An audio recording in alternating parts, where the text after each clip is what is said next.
में सड़क के किनारे फुटपाथ पे सोने वाला फकीर, वो भी 60-70 साल पूरा करके जिस जगह जाता है, जो सूती का कफन पहनकर जिस कब्र में जाता है और जिसको 4 आदमी अपने कंधे पे उठा के ले जाके डालते हैं, यही सलूक अरबपति के साथ भी होता है, यही सलूक खरबों में खेलने वाले मालदार के साथ भी होता है। उसको भी 4 आदमी कंधे पे ले जाके कब्र के नीचे डाल देते हैं। दोनों का अंजाम एक है, दोनों की पैदाइश एक है। तो फिर चाहे सोने का घर क्यों न बना ले, अंजाम तो वही है, 2 गज जमीन के नीचे जाके सड़ जाना और मरने के बाद फिर कहां जाना। या जिस्म सड़ जाता है, रूह नहीं सड़ती है, या जिस्म सड़ जाता है, रूह नहीं सड़ती। जिस्म एक बार नहीं 1000 बार सड़ जाए, मगर एक जौहर लतीफ है जिस्म के अंदर में, जिसको अल्लाह ताला दोबारा उसमें जान डाल के दोबारा उसको जिंदा कर देता है। जैसे पानी की बूंद से अल्लाह ने मुझको पैदा किया, तो वो अल्लाह इस बात पर कादिर है कि जो पानी के एक कतरे से मुझको पैदा कर सकता है, वही अल्लाह दोबारा मेरी सड़ी हुई हड्डी में जान डालकर मुझको जिंदा कर सकता है। इस गलतफहमी में मत रहना कि मरने के बाद कुछ नहीं होगा, मरने के बाद दोबारा हमसे हिसाब किताब नहीं होगा। ये उससे बड़ा अहमद कोई नहीं है। अगर यही बात है कि हड्डी सड़ गई तो दोबारा जिंदा कैसे होगा? वो पानी का कतरा जो बाप की रीढ़ की हड्डी में था, वो पानी का नापाक कतरा जो माँ के सीने की हड्डी से निकला, या दोनों कतरे निकल कर माँ की बच्चादानी में पहुंचते हैं, वह नापाक कतरा, वो नापाक कतरे में अल्लाह 40 दिन तक उसको एक हालत में रखता है, फिर उसको लोथड़ी में बदलता है, फिर उसको हड्डी का ढांचा बनाता है, फिर उसमें जान डालता है, और 4 महीने के बाद बच्चे के अंदर जान पड़ती है। 9 महीने के बाद बच्चा अपने हिसाब से 7, 6, 5 महीने के बाद 9 महीने के बाद पैदा होता है। कहां से कतरा दाखिल हुआ? माँ बाप की शर्मगाह से। और कहां से बच्चा निकला? माँ की शर्मगाह से। इतनी बुनियाद इंसान की कमजोर है। कुरान में 1 दर्जन जगहों पे मेरी पैदाइश का चर्चा है कि जिसकी बुनियाद इतनी कमजोर है कि नापाक कतरे से पैदा हुआ हो, बुनियाद इतनी कमजोर है कि शर्मगाह से निकल के बाकी बच्चादानी में गया हो, बुनियाद इतनी कमजोर है कि माहवारी खून रोक कर इसकी ग़िज़ा का इंतजाम मां के पेट में किया गया हो।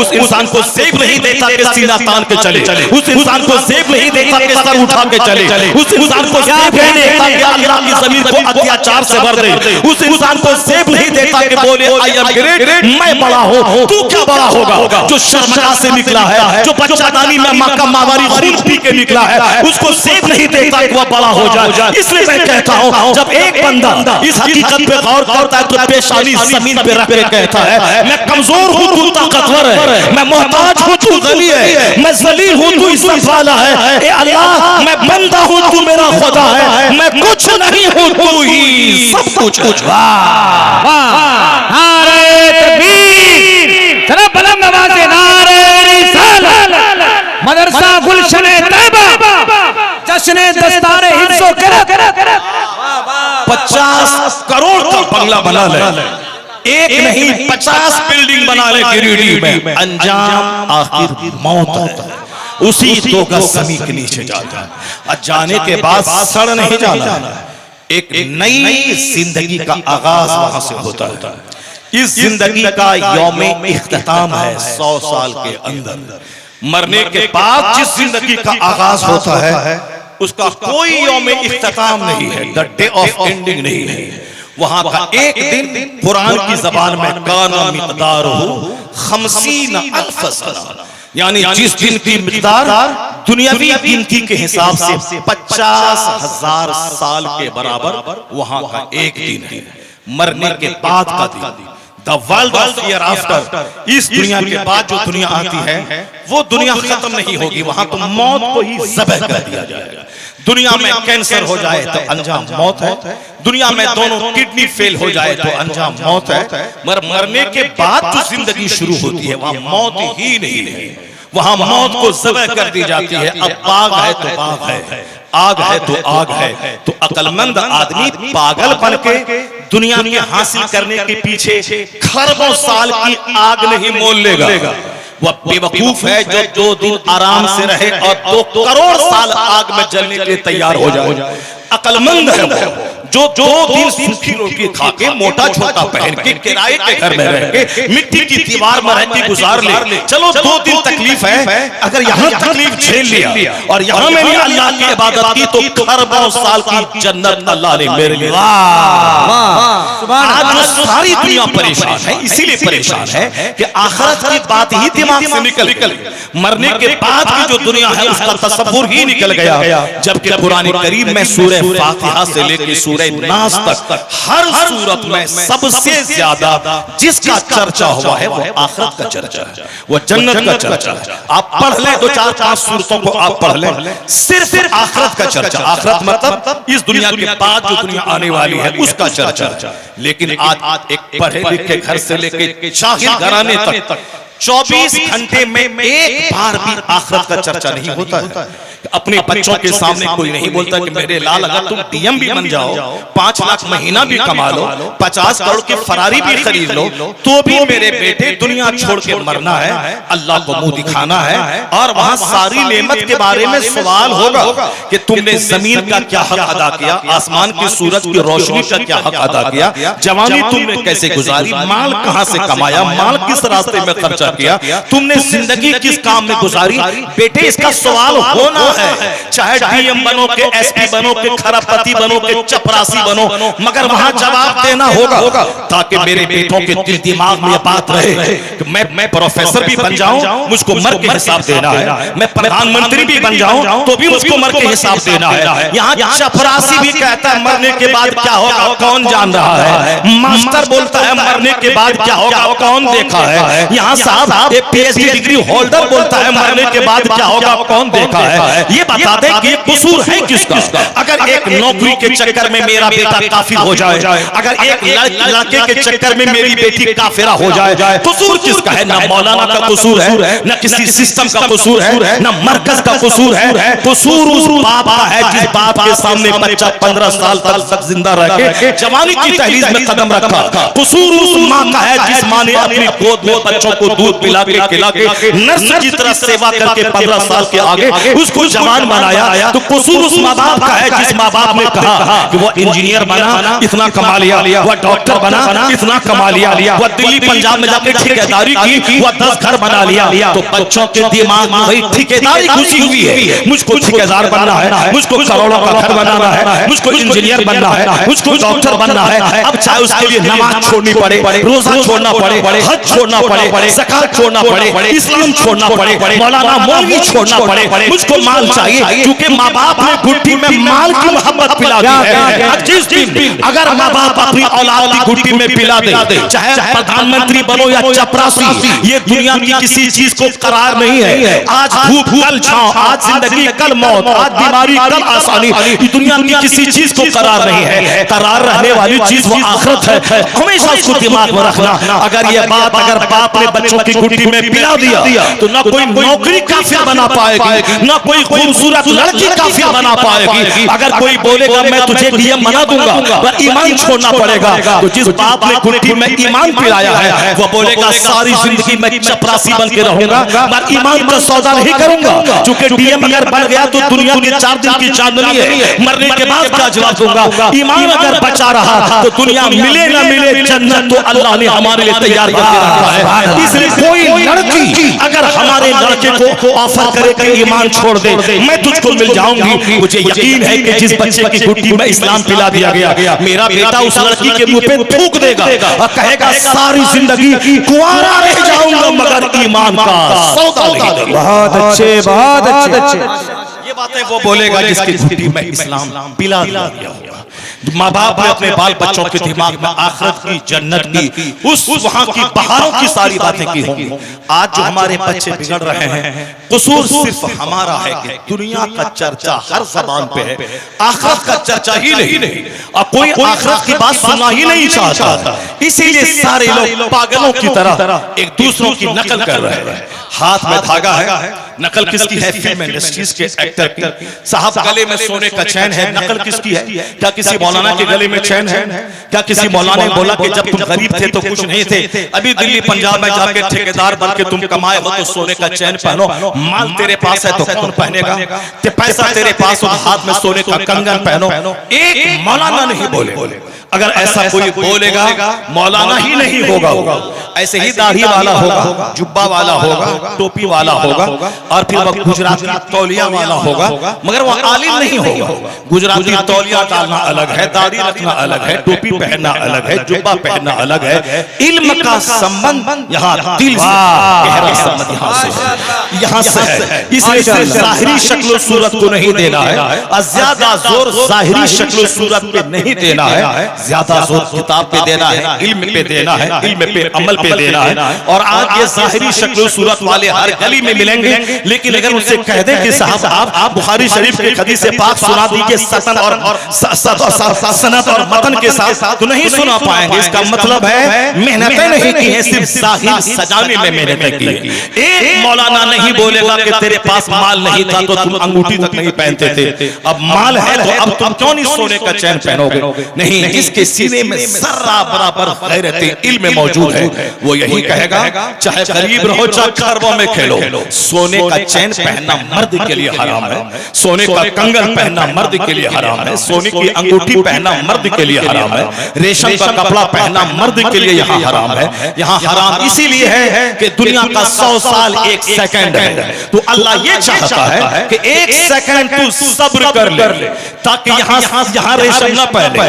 1 सेकंड तू सब्र कर ले, यहाँ तुझे सोना चांदी नहीं पहनना है अपने गले में, तुम्हें सब्र करके रहना है, मुस्तफा की बात माननी है, तुम्हें ये हराम समझना है। तो 100 साल 1 सेकंड अल्लाह के नजदीक, तो 1 सेकंड सब्र करो, ताकि मरने के बाद जब वहां जाओ आखिरत में तो अल्लाह सोने का कंगन पहना के जन्नत में तेरा दाखिला करवा दे। तेरे हाथ में सोने का कंगन रहे, तेरे जिस्म में रेशमी कपड़ा रहे। हदीस में आया है कि जो दुनिया में ताकत के बावजूद महंगा कपड़ा पहनना छोड़ दे, जिसके पास नहीं है तो चलो नहीं पहनेगा, लेकिन जिसके पास 1 लाख रुपए पॉकेट में है वो सब महंगा से महंगा कपड़ा खरीद सकता है, लेकिन वो भी समाज के आम लोगों की तरह मैचिंग करते हुए एक सिंपल सा कपड़ा पहनता है। तो हदीस में आया है जो ताकत के बावजूद महंगा कपड़ा पहनना छोड़ दे, अल्लाह उसे जन्नत में रेशमी हुल्ला पहनाएगा। अल्लाह उसे रेशमी हुल्ला पहनाएगा। ऐसा नहीं कि मेरे पास है तो कौन पहनेगा, मेरे पास माल है तो कौन नुमाइश करेगा, मेरे पास माल है तो कौन दिखाएगा। आखिरत का नजरिया आदमी को कंट्रोल में रखता है, नजरिया आखिरत आदमी को जहर खाने से बचाता है, नजरिया आखिरत आदमी को दुनिया में तबाही बर्बादी से बचाता है, गरीबी में कंगाल होने की हालत में भी खुदकुशी से बचाता है, अरबों में खेलने के बावजूद उसे फिरौन बनने से बचाता है। जब नजरिया आखिरत कमजोर हो जाता है तो गरीब भी वो इंतहाई दर्जे का जहन्नमी बन जाता है। जबकि गरीबों पे हज फर्ज नहीं, गरीबों पे ज़कात फर्ज नहीं है, गरीबों पे कुर्बानी वाजिब नहीं है, गरीबों पे सदक़े फित्र वाजिब नहीं है। इसका कानून कितना हल्का है कि गरीब कुर्बानी नहीं करेगा।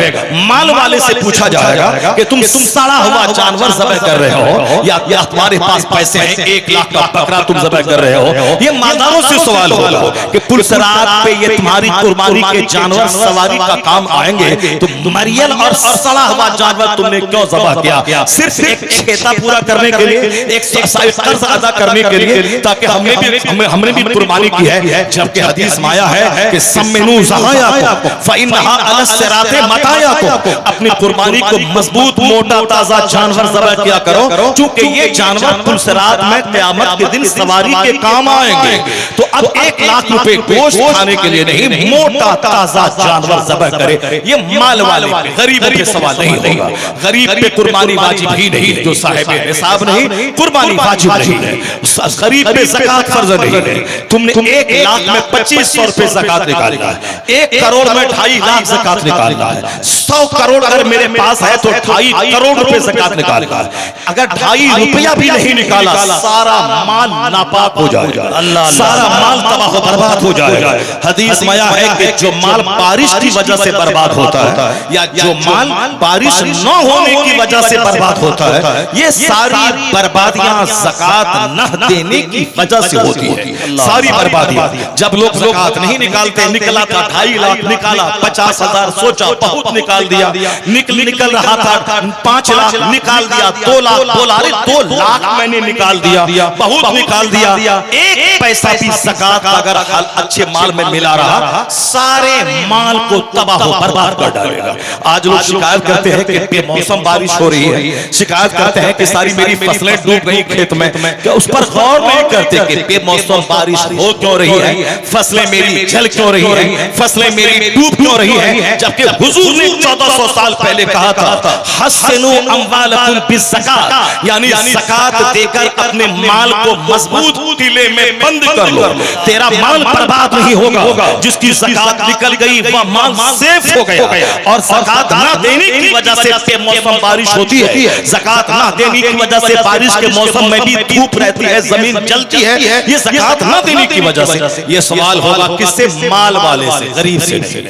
हज फर्ज किसी पर 25 साल पहले हुआ, वो डिले करता रहा कि इस बार करेंगे, अगले बार करेंगे, अगले बार करेंगे, बेटे की शादी कर ले तो करेंगे, बेटी की शादी दिलवा दें तो करेंगे, पोता को नौकरी लग जाए तो करेंगे, 4 बेटे को 4 पीता मकान शहर में बना दें तो करेंगे। इसी हालत में मौत आ गई, बंदा बगैर हज के दुनिया से चला गया। हुजूर ने कहा था कि जिस पर हज फर्ज हो जाए, अगर हज करने में ताखीर कर रहा है, मुमकिन है कि या तो यहूदी होके मर जाए या नसरानी होके मर जाए। यानी हज फर्ज होने के बाद जितना डिले होगा मुमकिन है कि खात्मा खराब हो जाए, यानी वह हालत कुफ्र में उसकी मौत हो जाए। आका ने कहा जिस पर हज फर्ज हो फौरी हज करे, इसलिए कि कोई नहीं जानता कल क्या होगा। कल माल रहेगा, सेहत नहीं रहेगी, सेहत रहेगी, माल नहीं रहेगा। इसलिए जब हज फर्ज हो जाए फौरी हज कर ले। ये सवाल किससे होगा? गरीबों से नहीं, मालदारों से। हज का सवाल मालदारों से, ज़कात का सवाल मालदारों से, सदक़े फित्र का सवाल साहिब निसाब से, कुर्बानी का सवाल साहिब निसाब से। वो गरीब जो दिन रात रोते हैं कि मेरे पास माल नहीं है, मेरे पास माल नहीं है, ये जो रोते हैं, माल रहता तो लंगर बटाते, लंगर चलाते, माल रहता मस्जिद बना देते, माल रहता साहब मदरसा कायम कर देते। करता कि नहीं करता वो दिल का हाल अल्लाह जानता है, लेकिन ज़बान से चिकनी चपड़ी बातें लोग करते हैं। मेरे पास माल ही नहीं है तो क्या करूंगा? माल अल्लाह अगर कभी देता है, बखील और कंजूस बन के दांत से पकड़ के रखने लगता है। आज आमदनी है, कल आमदनी घट गई तो मेरा क्या होगा? इसीलिए बचा के रखा जाए। पहले कुछ नहीं था, अल्लाह पर भरोसा था, अब अल्लाह ने माल दिया है तो अल्लाह का भरोसा खत्म हो गया, माल पे भरोसा हो गया। बुजुर्गों ने कहा है कि तुम खुशहाल रहोगे कब?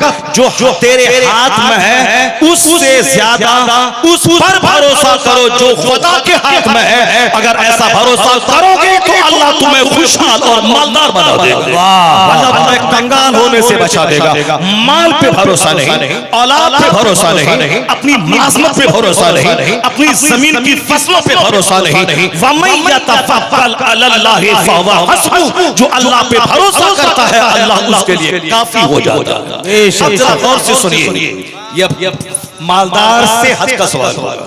फर्ज हुआ था 20 साल पहले, 20 साल डिले क्यों किया? बताओ, बताना पड़ेगा। 1 इंच बंदा अपनी जगह से क़यामत के दिन हट नहीं पाएगा।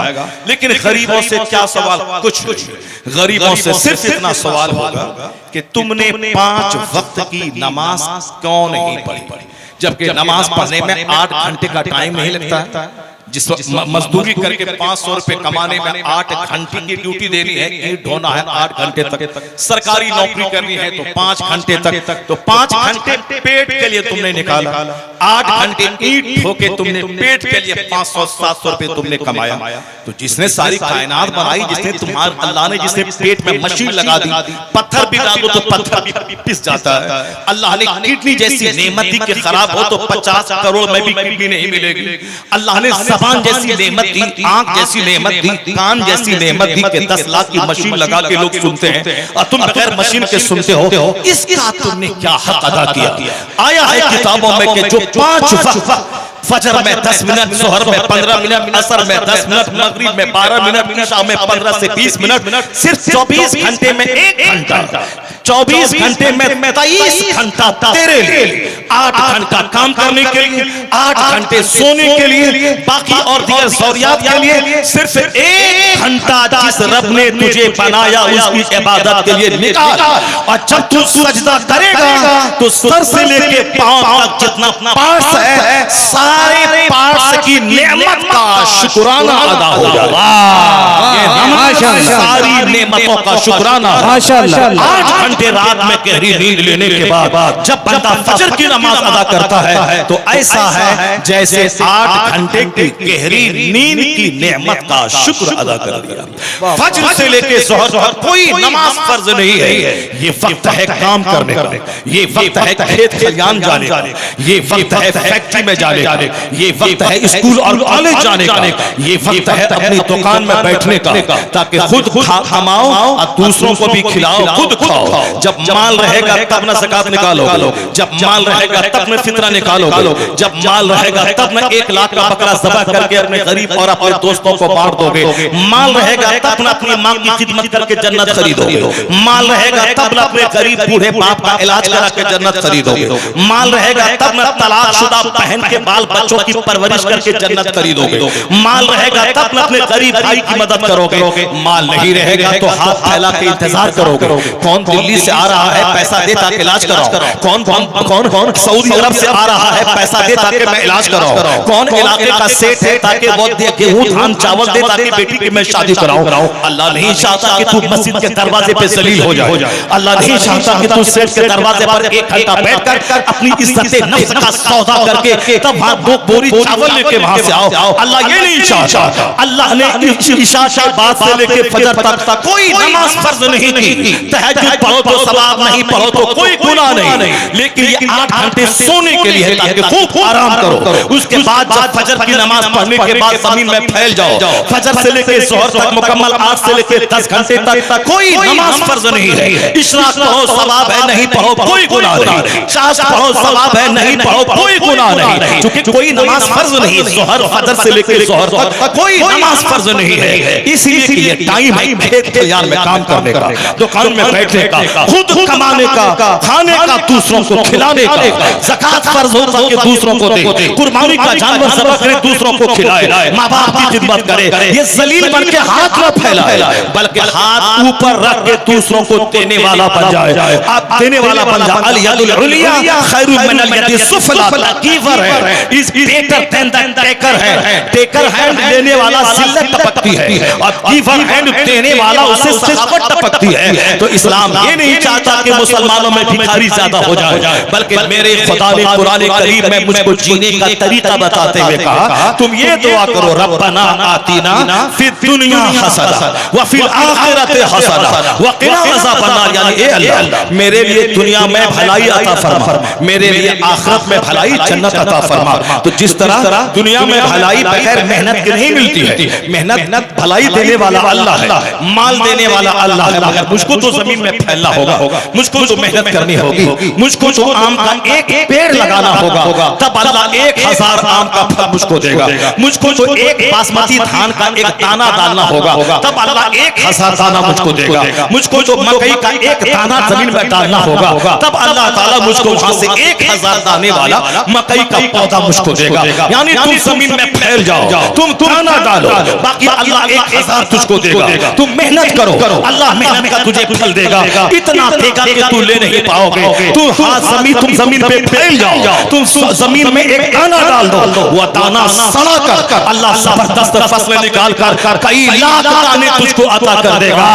एक तो तुझको शाला होगा, पहले घर में बैठे से तमन्ना करने से नहीं मिलेगा, एक डालना होगा। अजमेर में जाके बैठ जाओ और कहो कि ए अल्लाह मुझको अरबपति बना दे, नहीं अरबपति बन पाओगे।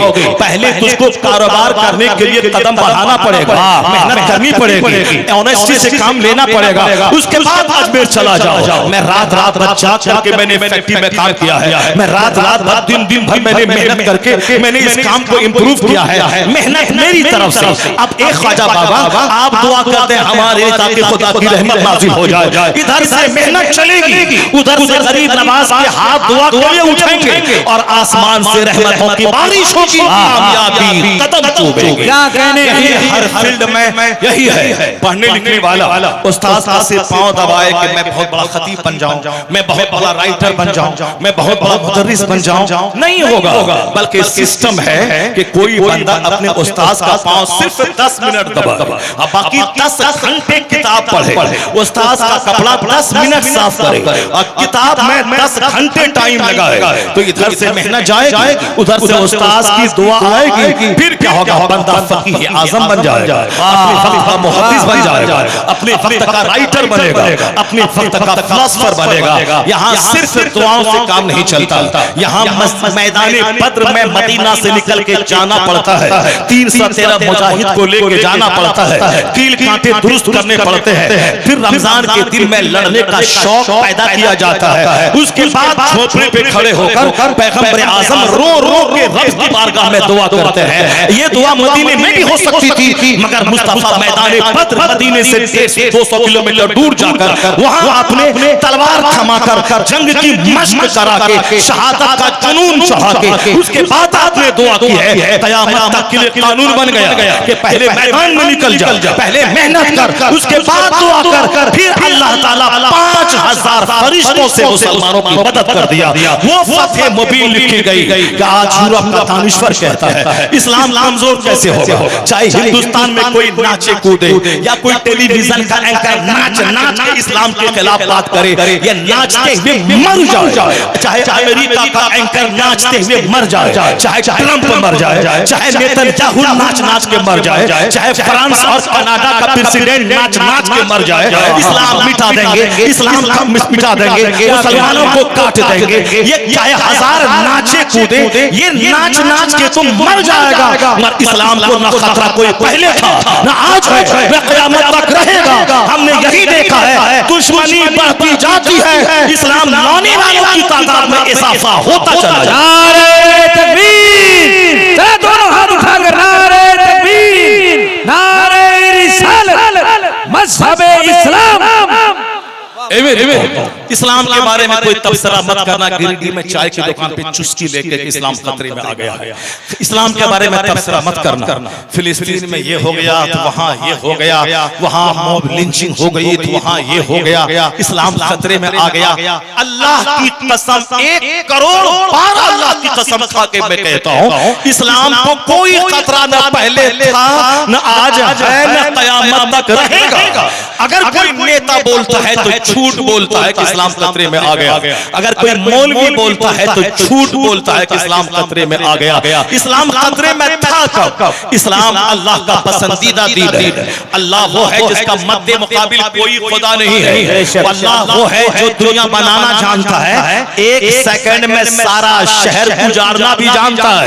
वो अल्लाह है। जब अल्लाह को कोई खतरा नहीं है तो अल्लाह के पसंदीदा दीन को कैसे किसी से कोई खतरा हो सकता है? कोई खतरा नहीं है। नाचा कूदा तो बहुत लोगों ने नाचा कूदा, अबू जहल भी नाचा के इस्लाम मिटा देंगे, उतबा शैबा भी नाचा के इस्लाम मिटा देंगे, बहुत नाचा इस्लाम मिटा देंगे, मगर हुआ क्या? हुआ यही कि इस्लाम नहीं मिटा। अबू जहल को 2 बच्चों ने तड़पा के मार दिया तो सरदार मारा गया, इस्लाम का फूल खिलता चला गया, इस्लाम पूरी दुनिया में फैलता चला गया। यजीद बोला था हुसैन को काट देंगे, हुसैन के बेटों को मार देंगे। यजीद चाहता कि मैं पूरी दुनिया में अपने मन का राज करूंगा, शरीयत का राज नहीं चलेगा, मेरी तबीयत का राज चलेगा। अल्लाह ने छूट दी। उसके बाद जब उसे पकड़ा फिर क्या हुआ? यजीद जलील रुस्वा तबाह बर्बाद हो गया और हुसैन जो काटा था वो क़यामत तक के मुसलमानों का इमाम हो गया, जो इस्लाम अरब के जोग्राफिया तक महदूद था। हुसैन की शहादत के बाद वो इस्लाम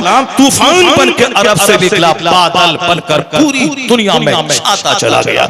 अगर इस्लाम को तब ना होता तो जिस दिन मुस्तफा का शहीदा नवासा शहीद हुआ उसी दिन इस्लाम मर गया होता। जिस दिन अली अकबर अली असगर को कलमा पढ़ने वाले ने काटा उसी दिन इस्लाम खत्म हो गया होता। जिस दिन हजरत उस्मान गनी को चारों तरफ से पलवाइयों ने घेर के अपने ही घर में शहीद कर दिया उसी दिन इस्लाम खत्म हो गया होता। जिस दिन उमर फारूक को मस्जिद नबवी में मुसल्ले पर खंजर से वार करके शहीद कर दिया, उसी दिन इस्लाम खत्म हो गया होता। जिस दिन मौला अली को जो फजर की नमाज पढ़ने अपने घर से जा रहे थे, रास्ते में खतरनाक वार करके शहीद कर डाला, उसी दिन इस्लाम खत्म हो गया होता। जिस दिन हजरत इमाम हसन को जहर दिया गया, अतड़ी कट कट के बाहर निकलने लगी और आपने शहादत का जाम दिया, उसी दिन इस्लाम खत्म हो गया होता। लेकिन नहीं, इस्लाम की फितरत में कुदरत ने लचक दी है, जितना भी दबाओगे उतना ही हरा होता चला जाएगा। पहला दिन 4 लोगों ने कलमा पढ़ा था, जालिम बोला मिटा देंगे, 4000 लोगों ने कलमा पढ़ लिया।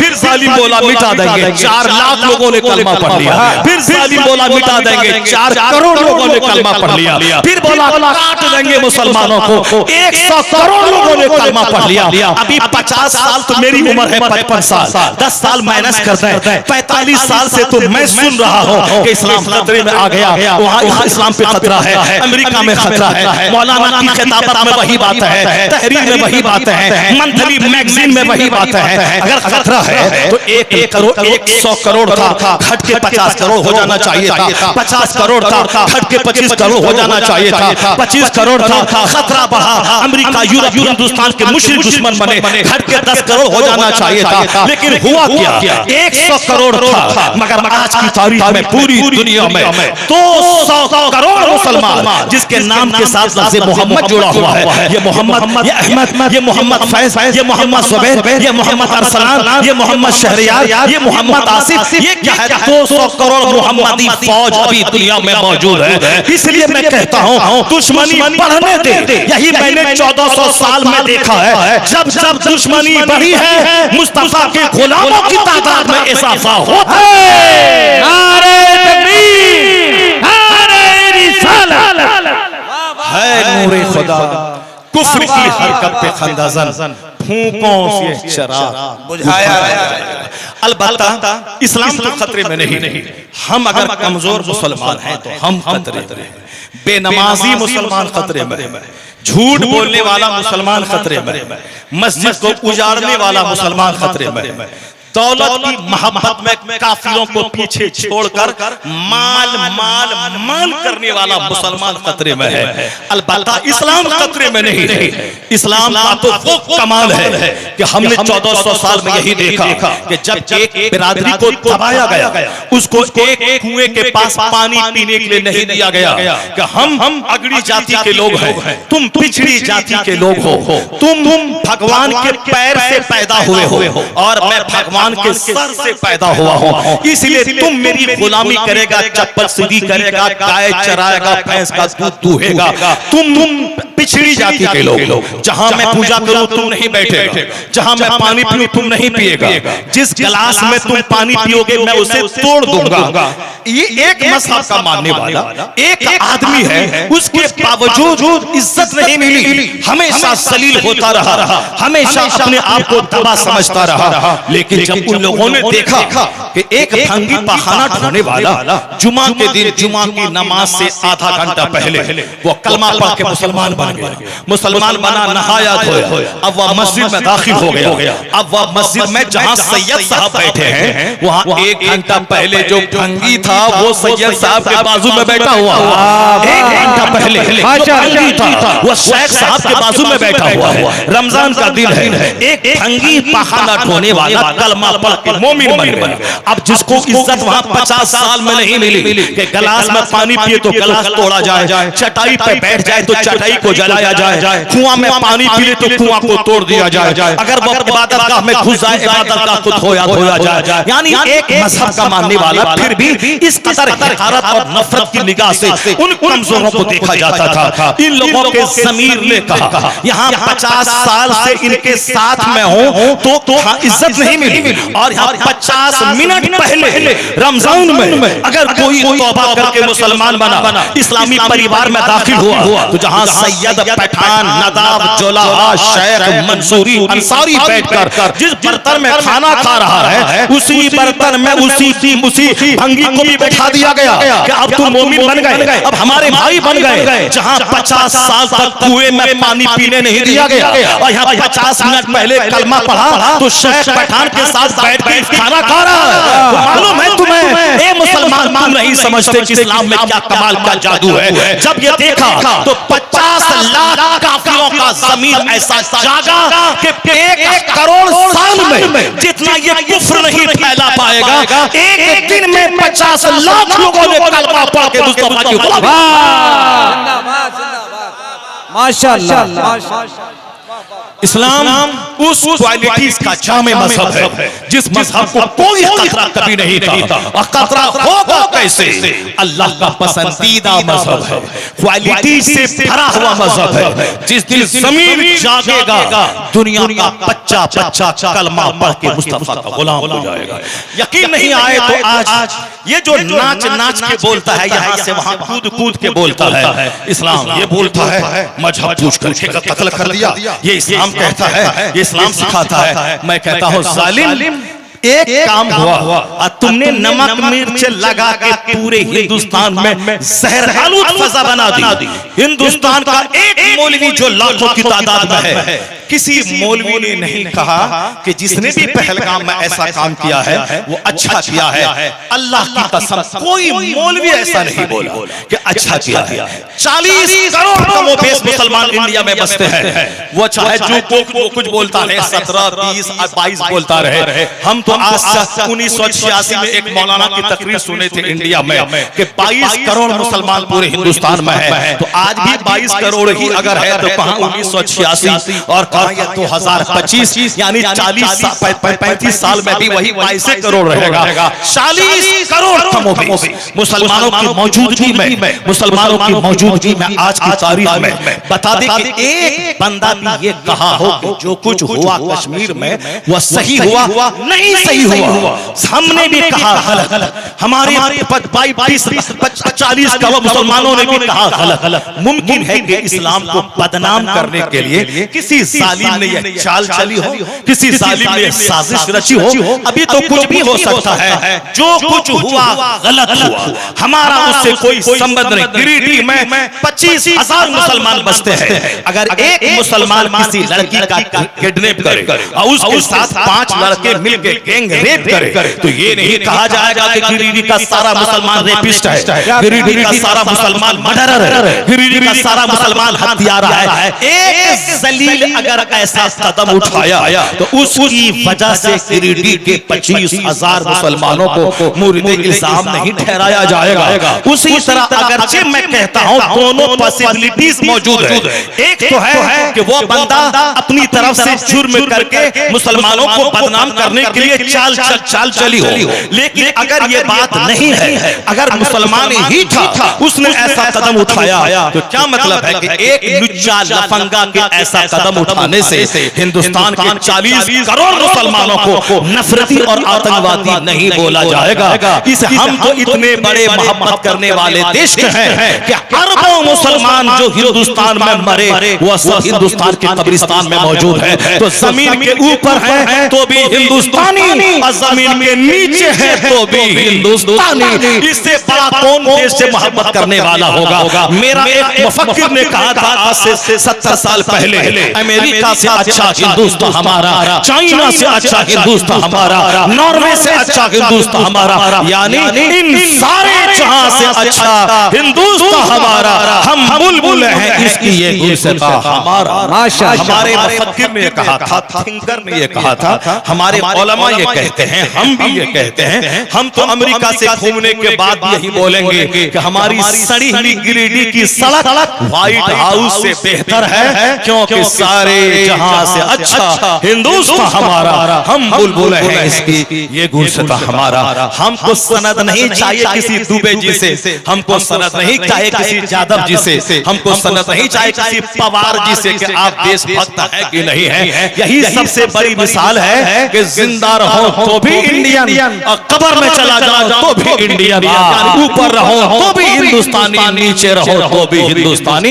हम कहीं जल भून करके कहीं बाहर नहीं चले जाते, इसलिए उनसे वफा की उम्मीद मत रखें जिसने निगाहों में तासुब का चश्मा पहन के रखा है। हमें उसकी सनत की कोई जरूरत नहीं है। इस्लाम इतना कमाल अपने दामन में रखता है, ये वहां से लेके वहां तक नाचे डेली। आज तक में नाचे, 18 में नाचे, जिसमें नाचना हो, जितना नाचा हो नाचे, खूब नाचे। और चंद दलाल को खरीद के ले आए, कभी फतेह अहमद अली को खरीद के लाए, कभी किसी दूसरे कंटेम्पोररी मौलवी को खरीद के लाए। उसके जरिए इस्लाम के खिलाफ फतवा पूछ कर कंफ्यूजन पैदा करे। जितना नाचना हो नाचे। आप समझते होंगे इस्लाम खतरे में आ गया। चंद पैसे के बिकने वाला आदमी टेलीविजन पे बैठ करके उसको कोई जवाब नहीं बन पाता है, वो हकलाने लगता है। तो अब देखो इनके पास कोई जवाब नहीं है।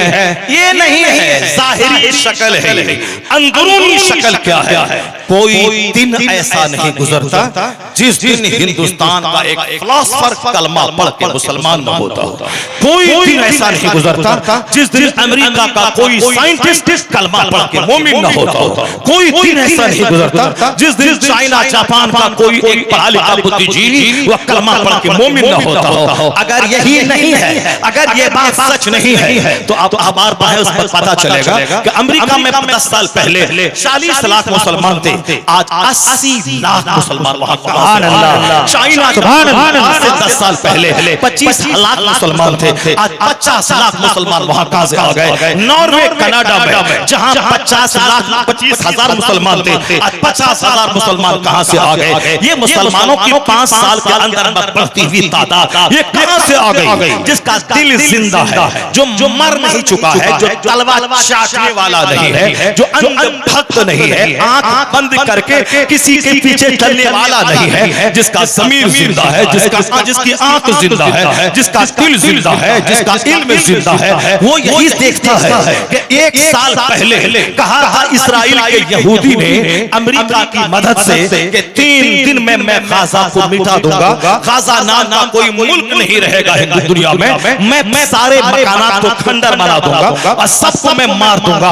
अभी 20 महीने से ज्यादा दिन गुजर गए, 3 दिन में मारने का प्लान बनाने वाला, आज 20 महीने से ज्यादा दिन गुजर गए, मगर गाजा में ईमान जिंदा है, इस्लाम जिंदा है, वहाँ हिजाब जिंदा है, वहाँ तिलावत कुरान जिंदा है। मकानात गिर गए मगर ईमान नहीं गिरा है, गलियां खंडर बन गई मगर ईमान नहीं गिरा है। 53,000 लोग शहीद हो गए। शहादत तो उनका मकसद ही होता है। हर बच्चा पैदा होने वाला उसकी माँ कहती है मेरे बच्चे को मस्जिद अक्सा की आजादी के नाम पे शहादत की मौत दे देना। जो फिलिस्तीन की औरतों की तमन्ना थी वह तमन्ना पूरी हो गई। 53,000 क्या 70 साल से न जाने कितने लाख लोग शहादत का जाम पी के दुनिया से चले गए। मरना तो हमको भी है, अगिरटी वाला मरना तुमको भी है, मरने में फर्क होता है। कोई टेलीविजन देखते देखते मर रहा है, कोई तवाइफ के कोठे में मर रहा है, कोई शराब पीते हुए मर रहा है, कोई तारी पीते हुए मर रहा है, कोई मोबाइल चलाते हुए मर रहा है, कोई सर हिला के वो साफ व्हाट्सएप देखते हुए मर रहा है, कोई मुंह में गुटखा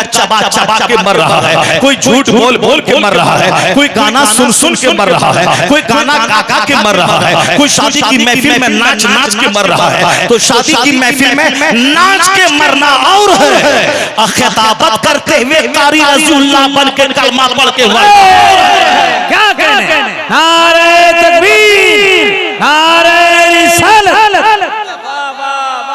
मरना तो सबको है यार, सिनेमा हॉल में मरना और है, जलसागाह में दीन सुनते हुए मरना और है, तवाइफ के कोठे पे मरना और है, मस्जिद के मुसल्ले पे मरना और है। मरना तो सबको है। फिलिस्तीन के शुहदा को सलाम जो मरा दौलत के लिए नहीं है, मस्जिद अक्सा के लिए मरा है, शहादत की मौत मरा है। तो सबसे आला मौत शहादत की मौत है। जो मर गए शहादत की मौत मर के जन्नत चले गए, जो जिंदा है हम की मौजूदगी में ईमान बचा के नमाज बचा के जिंदा है। शहर खंडर में तब्दील हो गया पर ईमान की खेती आबाद है। हम तो उससे सवाल करना चाहते हैं जो बोला था 3 दिन में गाजा मिटा देंगे, हमास के लोगों को भगा देंगे। 20 महीने गुजर गए, आज तक हमास के लोग जिंदा है, आज तक वहां का मिसाइल जिंदा है। 20 महीने सारे बम गिरा के वहां के फिलिस्तीनियों को खत्म नहीं कर पाए। अमेरिका यूरोप का दानिश्वर जब इस मैटर को देखता है, अगरचे आपका सीना नहीं हिला, आपका दिल नहीं हिला, आपका दिल हिलना चाहिए। ये ईमान की ताकत है। 20 महीने से बम गिर रहा, उसके बावजूद वहां सजदा, उसके बावजूद वहां अंदर के टनल में तिलावत है, सुरंगों में सजदा है। तो हम तो आराम से सर्दी के मौसम में गीजर में नहा रहे हैं, हम तो गर्मी के मौसम में एयर कंडीशन मस्जिद में रह रहे हैं। तो कम से कम उनको देखने के बाद हमें तो सजदा करना था, हमें तो इबादत करनी थी, हमें तो गुनाह से तौबा करना था, मगर आपका दिल नहीं हिला। अमेरिका का बुद्धिजीवी वो कहने लगा 3 दिन में गाजा को मारने का प्लान बनाने वाला 20 महीने के बाद भी हार गया है। वहां की ईमानी ताकत के सामने सारा बम गिरा के गाजा को तबाह नहीं कर पाया। उसका ईमान जिंदा है, सजदा जिंदा है। जहां बम गिर गया, बम की ताकत फेल हो गई, कलमा की ताकत गालिब आ गई। वहां का बुद्धिजीवी कलमा पढ़ता है, मुशर्रफ इस्लाम होता है। इस 20 साल के अंदर अगर 50,000 फिलिस्तीनी शहीद हुए हैं तो 50,000 अमेरिका यूरोप के दानिश्वर कलमा पढ़ के मुसलमान हो गए। नारे तकबीर, नारे रिसालत, पीरे तरीकत अल्लामा सैयद मीरान फातिमी साहब किबला। मेरे भाइयों, मैं सिर्फ ये कहना चाहता हूं, बदअमल मुसलमान खतरे में है, इस्लाम खतरे में नहीं। इस्लाम कभी खतरे में नहीं था, न आज है, न क़यामत तक रहेगा। एक छोटी सी मिसाल में देता हूं। आज की तारीख में जब इल्म बढ़ेगा, शऊर जागेगा, तो फिर लोग अंधभक्त बन के किसी पत्थर के सामने नहीं खड़े रहेंगे। वो तलाश करेंगे कि दुनिया में सुकून का सबसे बड़ा स्रोत कौन है, सच्चाई कहां है, वेयर इज ट्रूथ, सच्चाई कहां है। अब जरा गौर से सुनिए, आज सारे लोग कहते हैं कि knowledge is power, knowledge is right, इल्म ताकत है, इल्म रोशनी का नाम है। Acquire knowledge from the credit to the grave, मां की गोद से लेकर कब्र की गोद तक पढ़ो। इल्म रहेगा तो ताकतवर बनोगे। मकान बेच के बच्चों को पढ़ाओ, जमीन बेच के बच्चों को पढ़ाओ। जब बच्चा पढ़ लिख लेगा, आदमी बन जाएगा। जमीन मकान की क्या हैसियत है, इससे बड़ी चीज ह्यूमैनिटी इसको मिल जाएगी, और ये सलील चीजें भी खरीद लेगा, उसके पास दुनिया आ जाएगी। पहले पढ़ाओ। अमेरिका आज टेक्नोलॉजी की दुनिया का बादशाह है, बच्चा पढ़ा लिखा। चाइना पूरी दुनिया में अब टेक्नोलॉजी की दुनिया का सरदार बनने जा रहा है। बच्चा वहां का पढ़ा लिखा घर इंडस्ट्रीज में तब्दील हो गया। जिस जापान पे 2 एटम बम हिरोशिमा नागासाकी पे अमेरिका ने गिराया, सारे शहर को खंडरात में बदल दिया। लेकिन जो लोग जिंदा बच गए, उसने कसम खा लिया कि अब हम जंग नहीं करेंगे, तलवार नहीं उठाएंगे, अब हम अपने बच्चों को पढ़ाएंगे, टेक्नोलॉजी की दुनिया में डेवलप करेंगे। तो 50 साल के अंदर अमेरिका जिसने बम गिरा के जापान को तबाह किया था, वो अमेरिका जापान से टेक्नोलॉजी की थ्योरी की भीख मांग रहा है। अमेरिका के सारी मंडियों में जापान का माल छाया हुआ है। आज जापान पूरी दुनिया में इकोनॉमी की दुनिया का बादशाह बना हुआ है। क्यों? बम गिरने के बाद उनके लाखों लोग मर गए, हिम्मत नहीं हारा। उसने इल्म का सहारा लिया, सनअत और हिरफत का सहारा लिया, टेक्नोलॉजी का सहारा लिया। अमेरिका जो एटम बम गिरा के जापान को हरा नहीं सका, जापान टेक्नोलॉजी की दुनिया में डेवलप करके अमेरिका को हरा डाला। इसलिए मैं हिंदुस्तान के लोगों से कहता हूं, अपने बच्चों को झोला छाप आप नेता मत बनाए, वरना कुछ किसी काबिल नहीं रहेगा। तो फिर ये किसी मुखिया का झोला ढोएगा, किसी सरपंच के दरवाजे पे बैठेगा, किसी परिषद जिला पार्षद के सब्जी ला के देगा, उसके सफेद कपड़ा, सफेद कुर्ता, सफेद जूता पहन के उसके पीछे घूमेगा, दलाली करेगा थानेदार की, मुखबिरी करेगा पुलिस वालों की। इतना घटिया काम मत करवाओ। बल्कि एक कौम मुस्लिम, जब हिंदुस्तान में पॉलिटिकल तौर पर आपका माहौल साजगार नहीं है, तो आप अपने बच्चों को जलील होने के लिए किसी मुखिया के दरवाजे पे झोला ढोने के लिए मत भेजो। अपने जमीन बेचकर, मकान बेचकर, प्रॉपर्टी बेचकर अपने बच्चों को पढ़ाओ। अगर तेरा बच्चा डीएम बन गया तो प्रधानमंत्री 5 साल के बाद हारेंगे, गुजरात जाएंगे। और आपका बेटा अगर डीएम बन गया तो एक डिस्ट्रिक्ट का मालिक 65 साल तक वो रहेगा, जब तक कि वो रिटायर न कर जाए। इसलिए अपने बच्चों को प्रोबेशनरी ऑफिसर बनाइए, IAS ऑफिसर बनाइए, अपने बच्चों को IPS बनाइए,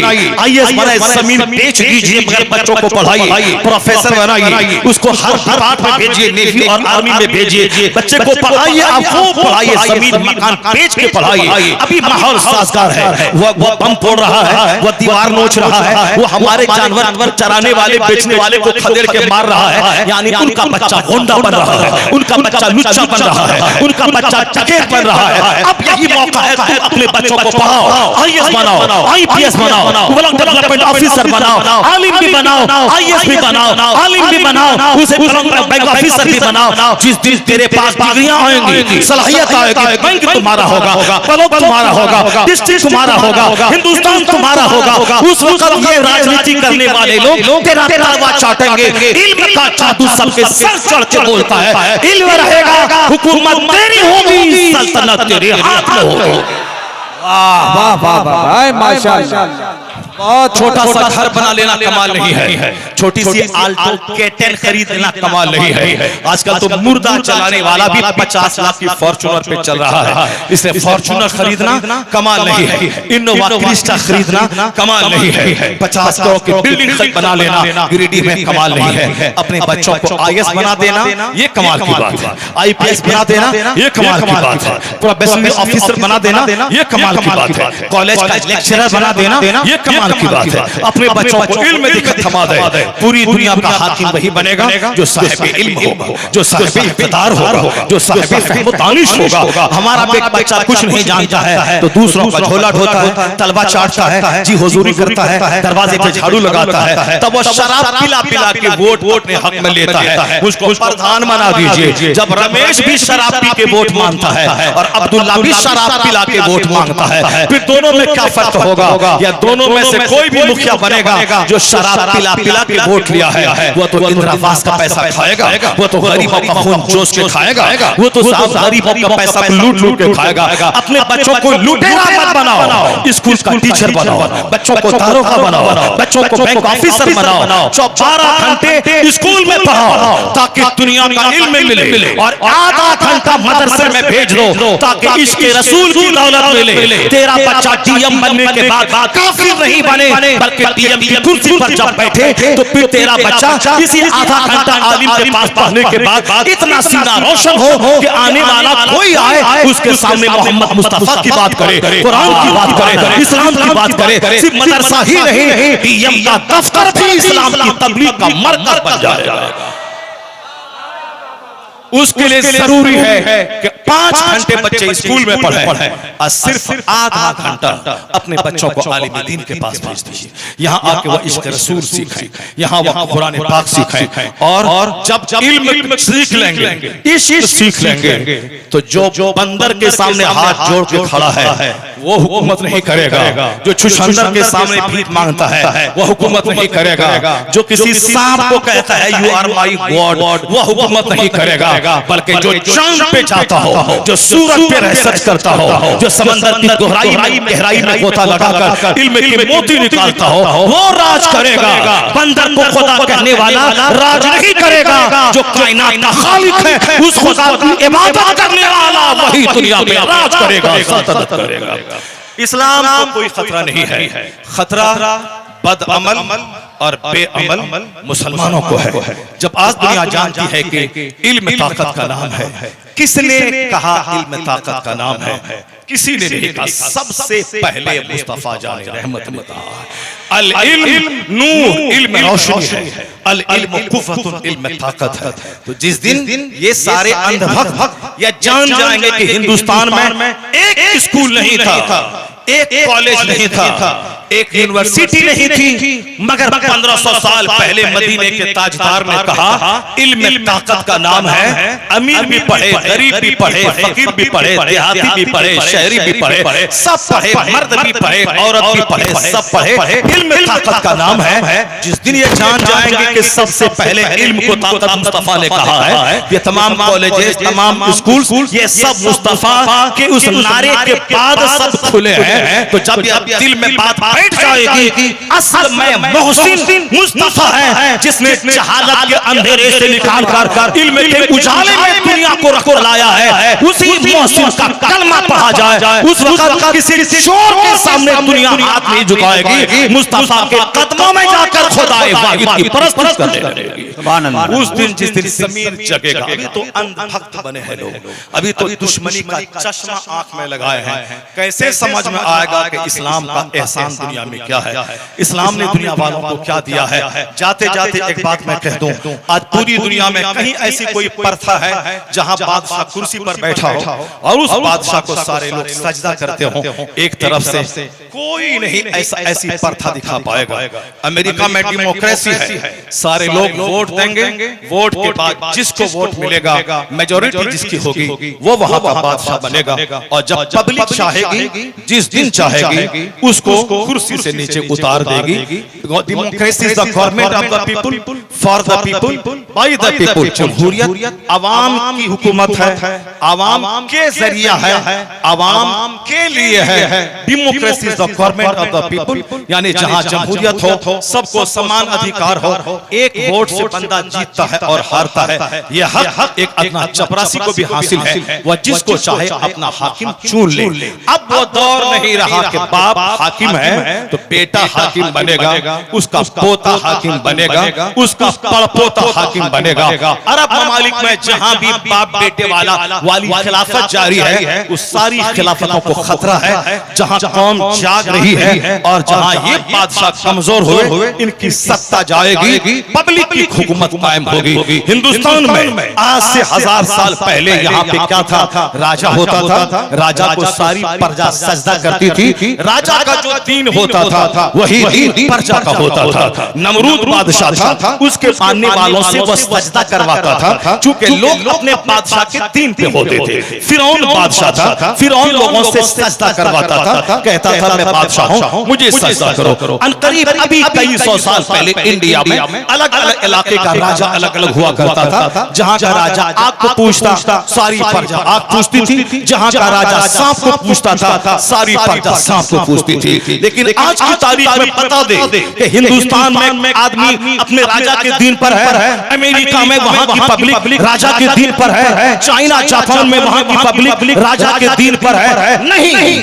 अब पब्लिक जिसको बादशाह चुनेगी वही बादशाह बनेगा। अब हुकूमत कायम करना ये पब्लिक के हाथ में है। ये बता दे ये इक़्तिदार किसने दिया, ये निज़ाम हुकूमत दुनिया में किसने बताया कि कोई बादशाह सजदा नहीं करवाएगा, अवाम के जरिया अवाम का हाकिम चुना जाएगा और अवाम की हुकूमत कायम होगी। आज पूरी दुनिया में ये सिस्टम है जमहूरियत का, अवाम बादशाह चुनती है।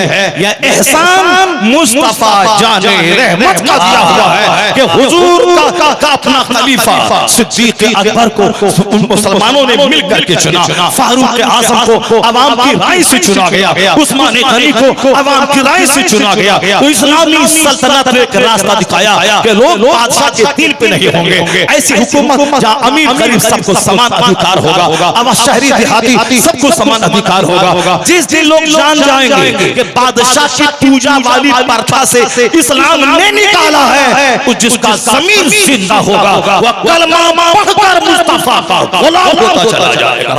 ज़हरे माशाअल्लाह को बेदार तो हो लेने दो, हर कौम पुकारेगी हमारे हैं रसूल। ये अंधभक्त क्या जा रहे हैं, नफरत का चश्मा लगाकर इस्लाम के खिलाफ बोल बोल के मर जाएं। इस्लाम मरेगा नहीं। एक हिंदू गैर मुस्लिम औरत आज से 50 साल पहले कही थी, I have been stressed over again and again to see this indivisible unity of Islam when the azaan is sounded, the worshippers are gathered, the peasant and the king stand side by side together. यानी वो कौन थी, सरोजनी नायडू, बहुत बड़ी शायरा, बहुत बड़ी अदीब, बहुत बड़ी पॉलिटिकल लीडर।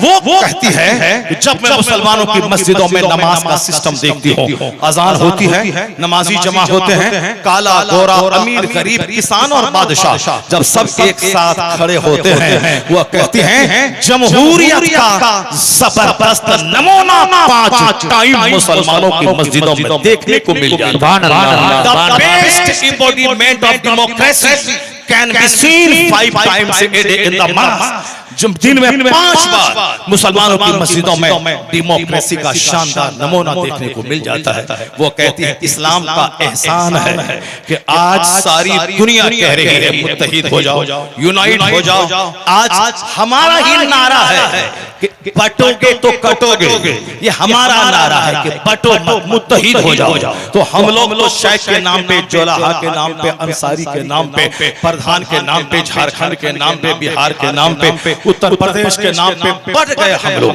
ये अंसारी है बेटी नहीं देना है, ये जोलाहा है इसको वोट नहीं देना है, ये मलिक जी है उसको वोट नहीं देना है, ये पठान जी है उसको वोट नहीं देना है। हम लोग पठान, मलिक, सैयद, शेख, अंसारी, नदाफ के नाम पे बढ़ गए। मस्जिद में एक मस्जिद से बाहर होने के बाद नदाफ, अंसारी, मंसूरी, सब्जी फरोश, राइन के नाम पे बढ़ गए। न बेटी देना है न वोट देना है। ए मेरी कौम, ये जो आदमी नहीं समझता था और आज भी आदमी नहीं समझते हैं, वो कहते हैं बटोगे तो कटोगे। अब यही बात मैं तुमसे कहूं कि तुम बटोगे तो कटोगे। मस्जिद में जब एक हो, ईदगाह में एक हो, तो मदरसे में एक हो, तो बाहर क्यों बट रहे हो? उसको वोट नहीं देंगे, उसको वोट नहीं देंगे, उसको बेटी नहीं देंगे, उसको बेटी नहीं देंगे। इस्लाम कहता है ईमान और अमल जिसके पास होगा वही मुत्तकी होगा, वही ज्यादा इज्जत वाला होगा। इन्ना अक्रमकुम इंदल्लाहि अत्काकुम, the most respectable near Allah is one who is God fearing person. सबसे ज्यादा इज्जत वाला वो होगा जो जितना ज्यादा अल्लाह से डरने वाला होगा। ए मेरी कौम, ये यहूदी और नसरानी, यहूदी मतलब इस्राइल का यहूदी, जनाब मूसा अलैहिस्सलाम को गलत ढंग से मानने वाला, नसरानी का मतलब ईसा अलैहिस्सलाम को गलत ढंग से मानने वाला नसरानी। ये दोनों एक दूसरे को क्या कहते हैं जरा सुन लो गौर से। सूरह बकरा में आया है वक़ालतिल यहूद लैसतिन नसारा अला शै। यहूदी कहते हैं कि नसरानी 0/0 है, कुछ नहीं है, यानी नसरानी काफिर है। ये यहूदी ईसाई को काफिर कहते हैं कि ये नसरानी 0 है, काफिर है। वक़ालतिन नसारा लैसतिल यहूद अला शै, और नसरानी कहते हैं ये यहूदी 0 है, काफिर है। यहूदी नसरानी को काफिर कहते हैं और नसरानी यहूदी को काफिर कहते हैं। ये दोनों एक दूसरे को काफिर कहते हैं। इतना काफिर कहते हैं हिटलर ने 50 लाख यहूदियों को काट दिया उसको। पूरी दुनिया में कहीं यहूदी को सर छुपाने की जगह नहीं मिली। अरब के इन दीनदार दिलदार मुसलमानों ने अपना सीना खोलकर इन खबीस मरदूद जलील कौम यहूदी को बसने के लिए फिलिस्तीन की जमीन दे दी। और ये सांप को जिस लोगों ने पनाह दिया था, अब ये सांप ताकतवर बनकर उन्हीं पनाह देने वाले अपने मोहसिनों के बच्चों को काट रहा है। ये सांप यहूदी सांप है। इस यहूदी को काटा किसने? नसरानी ने। 50 लाख की तादाद। उस वक्त अगर मुसलमान फिलिस्तीन का इस खबीस मरदूद जलील कौम को पनाह नहीं देते तो आज ये दिन देखने को नहीं मिलता।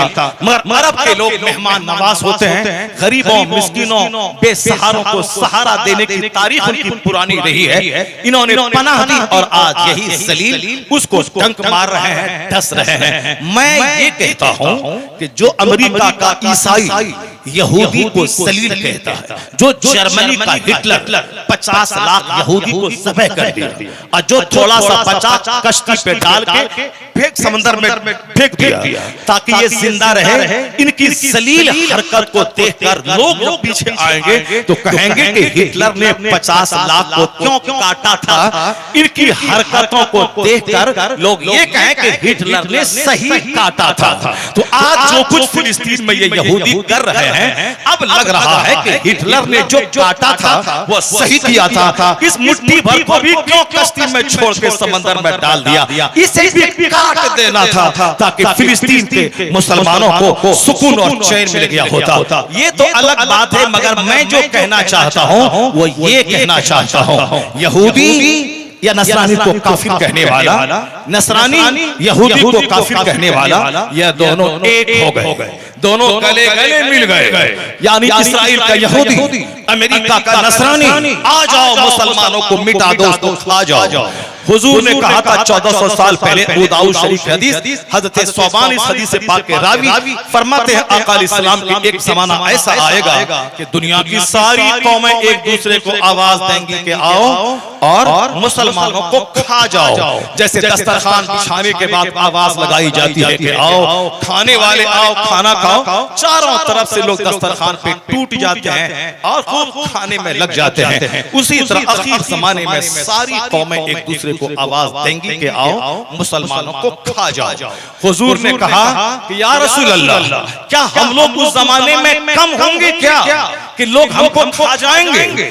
आका ने कहा ला ला, नहीं नहीं, तुम कम नहीं होगे, तुम्हारी तादाद तो इतनी ज्यादा होगी कि तुम कसीर तादाद में दुनिया में होगे, लेकिन तुम्हारी इज्जत इतनी कम हो जाएगी, तुम्हारी हैसियत सैलाब के जमाने में पानी के ऊपर में बहने वाली घास के बराबर हो जाएगी।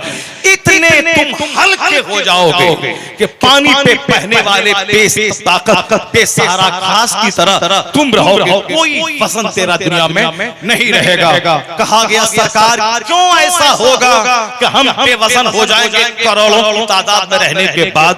कहा एक बीमारी तेरे अंदर पैदा हो जाएगी जिसकी वजह से तुम दुनिया में जलील हो जाओगे और सारी कौमें तुझको खाने के लिए एक दूसरे को आवाज देंगी। जैसे ये खबीस मरदूद फ्रांस वाला, ब्रिटेन वाला, अमेरिका वाला सब बोलता, कोई बोलता गाजा वाले को मिस्र भेज दो, कोई बोलता यहाँ के लोगों को जॉर्डन भेज दो, कोई बोलता सऊदी अरब में जमीन बहुत लंबी चौड़ी है इसको वहां भेज दिया जाए, जमीन इसकी इसी मिट्टी से ये लोग पैदा हुए। मगर आज कोई इसको फुटबॉल की तरह वहां भेजने का मशवरा दे रहा है, कोई वहां भेजने का मशवरा दे रहा है, कोई लीबिया भेजने का मशवरा दे रहा है। हमारी जमीन हमें हटा के वहां रवेरा बनाने का, वहां साफ टूरिस्ट प्लेस बनाने का प्लान बनाया जा रहा है। हुजूर ने 1400 साल पहले कहा था उस जमाने में सारी कौमें तुझ पर टूट पड़ेंगी। क्यों?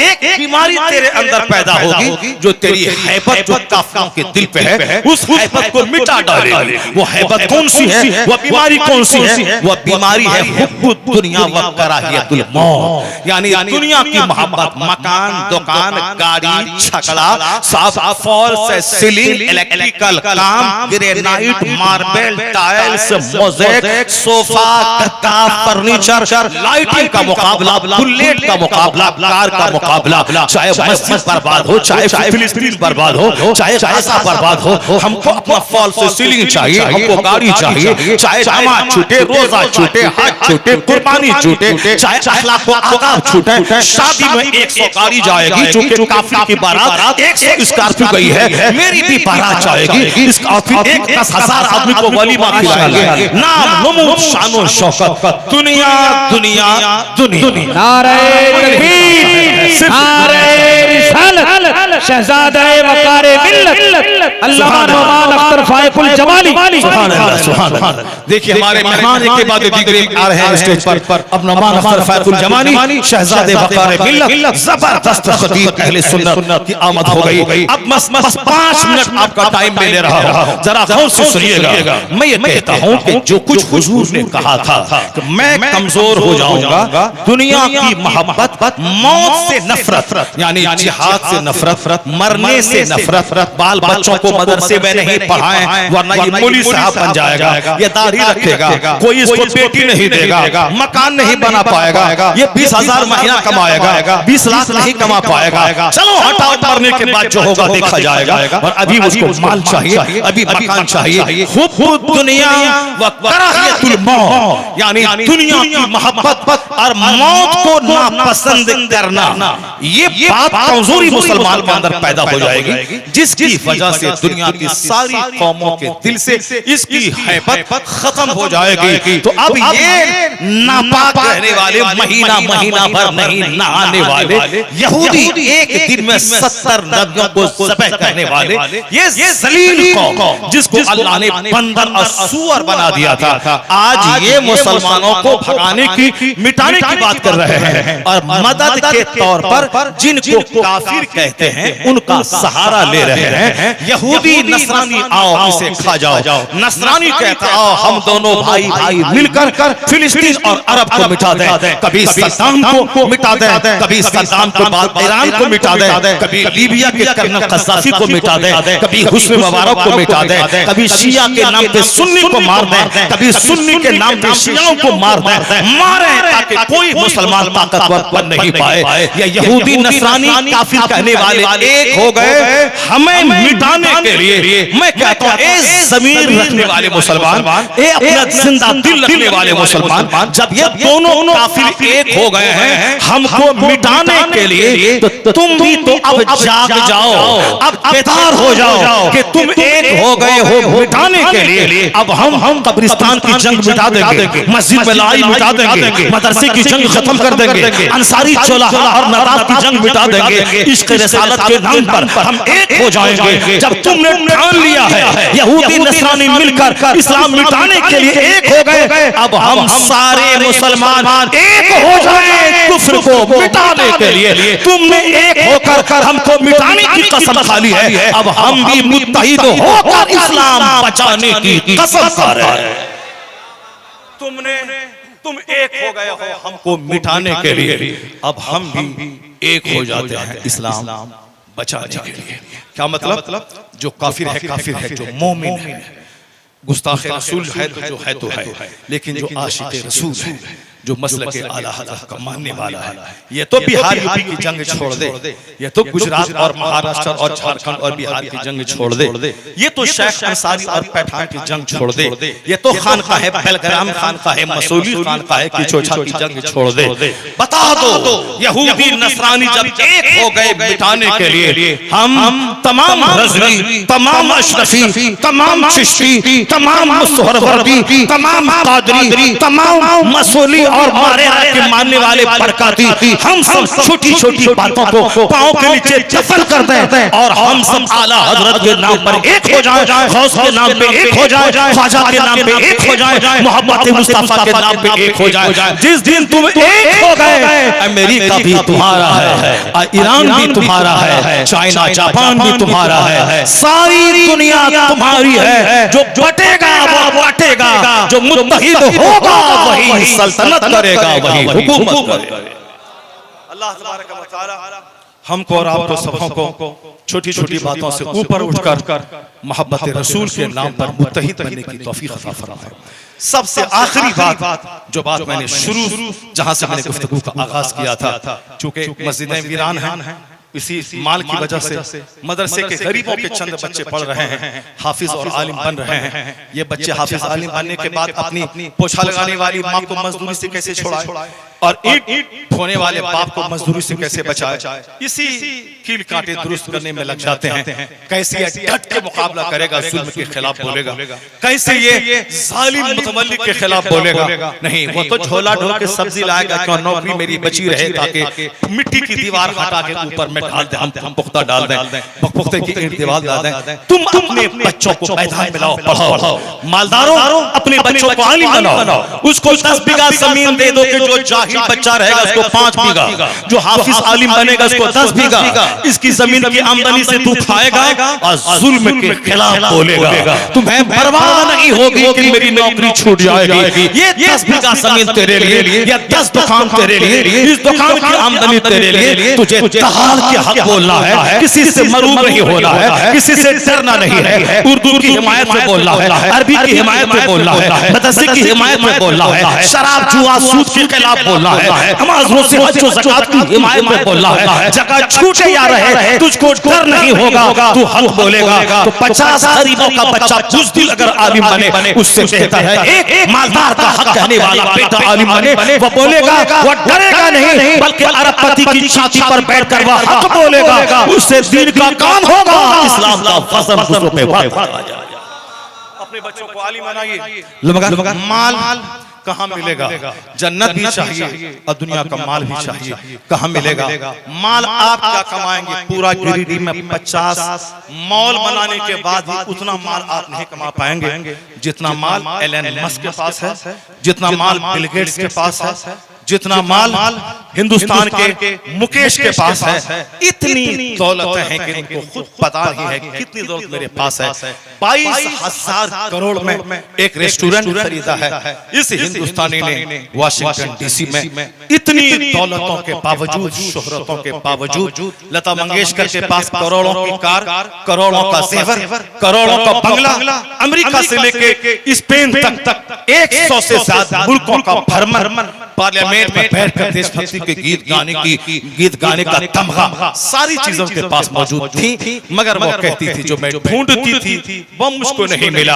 आप गिरिडी भी खरीद लें, उतनी दौलत नहीं हो पाएगी जितनी दौलत एलन मस्क के पास है। मगर एलन मस्क रोजाना 50 चैप्टर पढ़ता है, तब वो खाना खाता है। और यहाँ कुछ भी जानकारी नहीं है, 50 दिन गुजर जाते हैं, एक चैप्टर पढ़ने की तौफीक नहीं मिलती है। माल कहाँ से मिलेगा पढ़ने के बाद? असल में पढ़ने के जमाने में पढ़ने की सलाहियत पैदा होती है और फरागत के बाद असल में दिल खुलता है, दिमाग की गिरहें खुलती हैं, तब मसाइल को समझने की एबिलिटी पैदा होती है। जो वक्त इल्म हासिल करने का आया वो मोबाइल चलाने और सोने खाने पीने में, इसलिए इल्म मरता चला जा रहा है। वो दुनिया का सबसे बड़ा मालदार एलन मस्क 50 पेज रोजाना पढ़ता है ताकि हर आने वाला दिन मेरे लिए मजबूत और ताकतवर दिन होता चला जाए। लेकिन अंदरूनी तौर पर उनका दिल भी सूखा है। लता मंगेशकर जी कहती हैं कि मैं मरना चाहती हूँ, I like to leave this world, मैं दुनिया को छोड़ना चाहती हूँ। क्यों? जो मैं ढूंढती थी